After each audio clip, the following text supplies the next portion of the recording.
Question number 6 देखते हैं। Question number 6 में क्या दिया है? The circuit shown below the output at B is. Output at B, यहाँ पर हमें आउटपुट पता करना है। इनपुट इधर ए पॉइंट पर दिया गया है और ये रेजिस्टेंस की वैल्यू नहीं दी हुई है, तो रेजिस्टेंस की वैल्यू कैलकुलेशन के लिए हम थोड़ी देर के लिए इसको R1 मान लेते हैं, इसको R2 मान लेते हैं। और यहाँ पर आप देख सकते हैं ये 0 वोल्ट का पोटेंशियल है, इधर 0 वोल्ट है तो यहाँ भी 0 वोल्ट हो जाएगा। तो इस पॉइंट को हम x मानते हैं और x पर हम KCL लगा लेते हैं। KCL लगाने के लिए इधर देखिए एक करंट I1 मान लिया जाए, इधर I1, और फीडबैक में I2 करंट मान लिया जाए, फीडबैक में I2। ठीक है, अब इस x पर हम KCL लगा सकते हैं, किरचॉफ करंट लॉ। सो KCL में I1 इक्वल्स टू I2 होता है इस पॉइंट के लिए, क्योंकि incoming current equals to outgoing current. Incoming कितना है? I1, आउटगोइंग क्या है? I2, और कोई करंट तो आ जा नहीं रहा है, बस इसलिए इस तरह से I1 इक्वल्स टू I2 हो जाएगा। और I1 का वैल्यू क्या होगा? V in minus 0 divide by R1, और आउटपुट पर क्या आएगा? 0 minus V output divide by R2। इसको और सिंप्लीफाई करते हैं। सिंप्लीफाई करने के बाद ये V आउटपुट हो जाता है minus R2 divide by R1 into V input. Input का अगर वैल्यू पॉजिटिव है तो ये पॉजिटिव ही रहेगा, और ये इधर नेगेटिव टर्मिनल पर ये नेगेटिव साइन की वजह से आउटपुट हमारा क्या हो जाएगा? आउटपुट नेगेटिव हो जाएगा। किसके लिए? इनपुट पॉजिटिव के लिए। और इनपुट नेगेटिव रहेगा, इनपुट नेगेटिव रहेगा तो आउटपुट क्या आ जाएगा? आउटपुट पॉजिटिव आ जाएगा। मीन्स ये इन्वर्ट हो जाएगा, जो सिग्नल इनपुट पर अप्लाई किया गया है वो इन्वर्ट हो जाएगा। तो इस तरह से इनपुट सिग्नल इस तरह से है तो आउटपुट किस तरह से आ जाएगा? यहाँ पर नीचे ड्रा करते हैं, आउटपुट कुछ इस तरह से आ जाएगा। ठीक है, और ये गेन पर भी डिपेंड करता है। जो गेन है और इनपुट की वैल्यू है, ये गेन और इनपुट की वैल्यू ये दोनों थोड़ा हाई हो जाता है, तो हाई हो जाएगा तो क्या हो जाएगा? Square wave. ज़्यादा हाई हो जाएगा तो स्क्वायर वेव, थोड़ा हाई होगा तो थोड़ा कट होने लगा, इनपुट का सेक्शन जो मिलेगा कट होकर मिलेगा, तो इस तरह से मिलेगा। ठीक है, और अगर वो हाई नहीं होता है तो ऑप्शन ए सही होता है। और आंसर की में आप ऐसे देख सकते हैं। क्वेश्चन नंबर 6 के लिए आंसर सी दिया हुआ है। मीन्स आंसर ए आप भी लगा सकते थे एग्जाम में, सी भी लगा सकते थे, बट वो सी कंसीडर करेंगे कि सही है। तो ये थोड़ा क्वेश्चन कंफ्यूजिंग था according to this resistance values and input values and as far as this power supply for this op amp. So we can not decide which output is coming on this terminal. So next question के लिए चलते हैं। Question number 7। Question number 7 में क्या है? The pre tinning of wire prior to soldering is done to prevent. Pre tinning किस लिए use किया जा सकता है? ऑप्शन में देखिए क्या दिया हुआ है। थर्मल मास के लिए, वीकनिंग के लिए, बर्ड कास्ट कैगिंग के लिए, सरफेस एरिया लॉस के लिए। सो इसके लिए आपका आंसर थ्योरेटिकल क्वेश्चन है तो बर्ड कैगिंग सही होगा। नेक्स्ट क्वेश्चन है, इफ़ 0.25 माइक्रोफेरेड मीन्स 0.25 माइक्रोफेरेड के दो कैपेसिटर हैं, आर कनेक्टेड इन सीरीज में कनेक्टेड हैं, what will be the total effective capacitance. अब दो कैपेसिटर सीरीज में कनेक्टेड हैं तो सीरीज में कनेक्टेड कैपेसिटर इस तरह से, यहाँ पर C है, यहाँ पर C है। सीरीज में जब कनेक्टेड रहेंगे तो C इक्विवेलेंट क्या होता है? C इक्विवेलेंट आप लोग जानते हैं, जब सीरीज में है तो ये पैरेलल की तरह होता है, और जब सेम अमाउंट में रहेंगे तो C/2 हो जाता है। सो C की वैल्यू क्या है? 0.25। सो 0.25 डिवाइड बाई 2 करेंगे तो क्या आएगा? 0.125 माइक्रोफेरेड। आंसर हमारा ये सही हो जाएगा आंसर ए सही हो जाएगा। नेक्स्ट चलते हैं क्वेश्चन नंबर 9। ये दिया हुआ है power factor of a circuit is equals to. Power factor of a circuit, power factor क्या होता है? Cos theta. आप जानते हैं पावर फैक्टर का फार्मूला होता है पहले power equals to V I cos theta. ठीक है, ये इंस्टेंटेनियस पावर और ये क्या है? पावर फैक्टर है। पावर फैक्टर, यही कॉस थीटा को पावर फैक्टर बोलते हैं। ये 0 होगा तो पावर 0 हो जाएगा, ये 1 होगा तो मैक्सिमम हो जाएगा। इस तरह से ये थीटा पर डिपेंड करता है कि हमारा पावर क्या होगा। ठीक है, इसी को इसीलिए बोला जाता है पावर फैक्टर। इसमें नेटवर्क थ्योरी में यदि हम क्लास लेंगे कभी तो उसमें इसको क्लियर करेंगे बढ़िया से। नेक्स्ट चलते हैं, एनर्जी इज द कैपेबिलिटी और एबिलिटी टू। सो एनर्जी क्या है? Ability to do work. Ability to do work is called energy. High school का बेसिक क्वेश्चन है ये। सो आंसर ये सही हो जाएगा। नेक्स्ट चलते हैं, what does LED stand for. इसमें बताने वाली कोई बात ही नहीं है। इलेक्ट्रॉनिक्स के अगर आप स्टूडेंट हैं तो तुरंत आप क्या बोलेंगे? Light emitting diode. Light emitting diode, option C correct करके निकल लेंगे। बहुत ही आसान क्वेश्चन है। नेक्स्ट क्वेश्चन चलते हैं, when the relative permeability of material is much greater than 1 is called.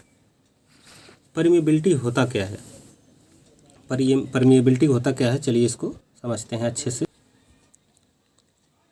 The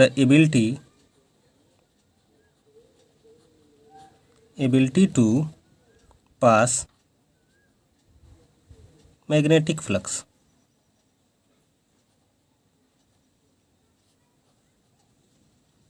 magnetic flux को पास करने की एबिलिटी क्या कहलाती है? परमिएबिलिटी। सो इसको म्यू से रिप्रेजेंट करते हैं। म्यू से रिप्रेजेंट किया जा सकता है और म्यू इक्वल्स टू ये magnetic flux density whole divide by magnetic field strength और magnetic intensity. Field FIELD intensity.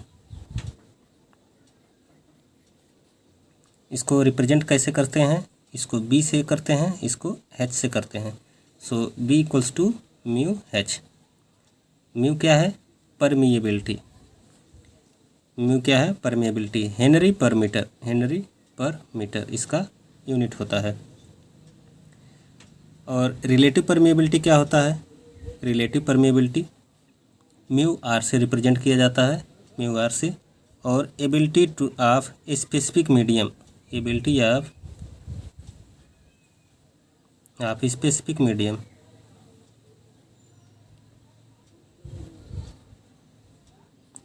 Divide by permeability of free space, permeability of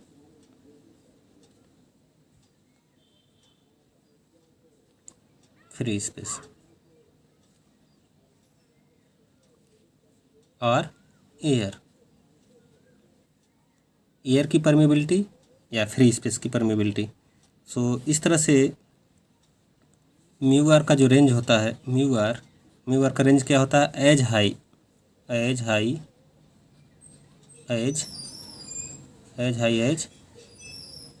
2500 approx, not correctly approx. थोड़ा सा एक और बेसिक इसमें समझ लेते हैं कि एग्ज़ाम में कभी भी इससे रिलेटेड अब क्वेश्चन आए तो आप इस क्वेश्चन को अच्छे से सॉल्व कर लें। इस तरह से कोई मैग्नेटिक मटेरियल रखा गया है, किसमें? मैग्नेटिक फील्ड में। इस तरह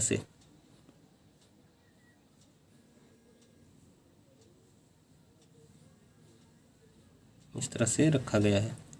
ठीक है, सो इसके अंदर जो मैग्नेटिक फील्ड लाइंस हैं वो B है, magnetic field intensity, magnetic field density. और यहाँ पर मैग्नेटिक फील्ड डेंसिटी B0 है। ये मैग्नेटिक मटेरियल है जो क्यूबिकल फॉर्म में है। और ये क्या है? मैग्नेटिक फील्ड लाइन है मैग्नेटिक फील्ड लाइन, इसको मैग्नेटिक फील्ड डेंसिटी भी बोलते हैं।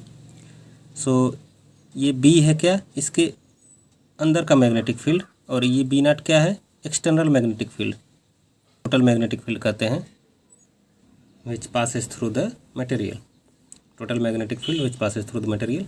सो B divide by B naught, ये हमारा म्यू आर होता है, रिलेटिव परमेबिलिटी। म्यू आर के अकॉर्डिंग जो सब्सटेंस है, रिलेटिव परमेबिलिटी के अनुसार जो सब्सटेंस हैं, इसको कैटेगराइज किया जाता है दो पार्ट में, part A part B. Part A में क्या आता है, नॉन मैग्नेटिक मटेरियल। ये बहुत अच्छे क्वेश्चन इससे पूछे जाते हैं, non magnetic material, non MGT material, shortcut में मैग्नेटिक को MGT लिखा मैंने, नॉन मैग्नेटिक मटेरियल। ये क्या होता है, म्यू इक्वल्स टू 1। जब म्यू इक्वल्स टू 1 हो, ये रिलेटिव के लिए म्यू इक्वल्स टू 1 हो तो ये नॉन मैग्नेटिक मटेरियल होता है। और नॉन मैग्नेटिक मटेरियल आप लोग बता सकते हैं कौन कौन से होते हैं, एयर होता है, वुड होता है, वुड, पेपर होता है, पेपर, प्लास्टिक, रबर, जितने भी नॉन मैग्नेटिक मटेरियल आप नेचर में जानते हैं वो इसके अंदर आ जाएंगे, non magnetic material mu R equals to 1। अब मैग्नेटिक मटेरियल में क्या आते हैं, MGT material, magnetic material. So magnetic material mu R क्या होगा, mu R not equals to 1। So mu R क्या होगा, या तो ग्रेटर देन 1 होगा या लेस देन 1 होगा। सो इसको भी फर्दर क्लासीफाई कर सकते हैं, म्यू आर लेस देन 1 के लिए, म्यू आर लेस देन 1 के लिए क्लासीफाई करते हैं। तो ये क्या बनाते हैं, ये बनाते हैं diamagnetic material, diamagnetic material.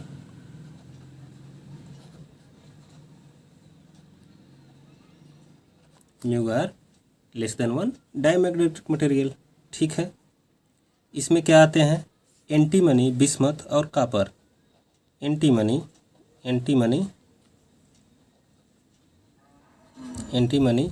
Bismuth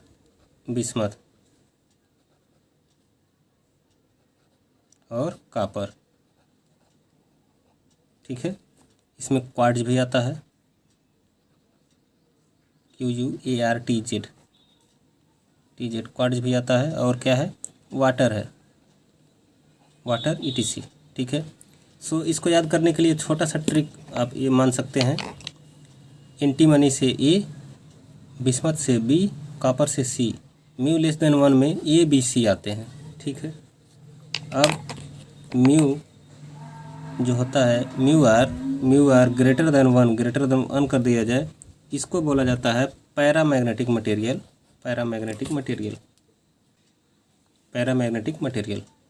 सो पैरामैग्नेटिक मटेरियल में म्यू आर ग्रेटर देन 1 होता है। और इसमें क्या आते हैं, लिथियम, क्रोमियम और मैग्नीज। यहाँ देखिए, लिथियम, क्रोमियम और मैग्नीज। सो इसके पहले अल्फ़ाबेट को लिखने से LCM बनता है। सो म्यू ग्रेटर देन 1 के लिए LCM होता है। और एक्स्ट्रा एलिमेंट आता है एल्यूमिनियम भी है इसमें। सो LCM और एल्यूमिनियम एग्जाम्पल इसके पैरामैग्नेटिक मटेरियल के लिए। और mu R much greater than 1, म्यू आर जब ज़्यादा बड़ा होता है 1 से, तब इसको बोला जाता है फेरोमैग्नेटिक मटेरियल। स्पेलिंग में थोड़ा सा मिस्टेक हो सकता है कहीं। सो इसके लिए आयरन होता है, फिर कोबाल्ट, फिर निकिल और इनके एलॉय एंड देयर एलॉय, और इनके एलॉय होते हैं, ठीक है। इसको याद करने के लिए फेकोनी याद कर सकते हैं, फेकोनी, गुजराती भाषा की तरह लग रहा है आपको। सो अब इसके बेस पर क्वेश्चन को बहुत आसानी से सॉल्व कर सकते हैं। देखते हैं ये क्वेश्चन में क्या क्या बोल रहा है। क्वेश्चन में क्या बोल रहा है, when the relative permeability of material is much greater than 1। Much greater than 1 के लिए क्या होता है, अभी बताया मैंने, फेरो मैग्नेटिक मटेरियल। ऑप्शन बी सही होगा। देखिए मच ग्रेटर देन 1 फेरो मैग्नेटिक मटेरियल। सो 12 का ऑप्शन बी सही हो जाएगा। क्वेश्चन नंबर 13 जाने के लिए नेक्स्ट वीडियो का आप डिस्क्रिप्शन में लिंक पड़ा होगा, उसमें आप जा कर के देखिएगा।